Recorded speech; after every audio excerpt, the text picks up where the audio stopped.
Mislite da je ovo oblačno? Jok, ovo je oblačno. I možemo vidjeti kako se stvara tornado. Da. Sprema se tornado. Mogu vam reći da iznad Beograda se sprema tornado. Znači, ne mogu da verujem, sad sam upravo video to. Evo ga. Sprema se tornado. Evo, nastavljam sa snimanjem.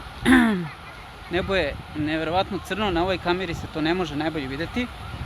Ali ljudi moji, tornado na Vračaru. Ne bi bio prvi put. A ja debil snimam kao nenormalan. Šta će mi kao? Tamnije nebo, ne sjećam se da sam video usred dana. Pogledajte ovo, kao da je noć, a nema ni 5 sati, koliko ima, nemam pojma.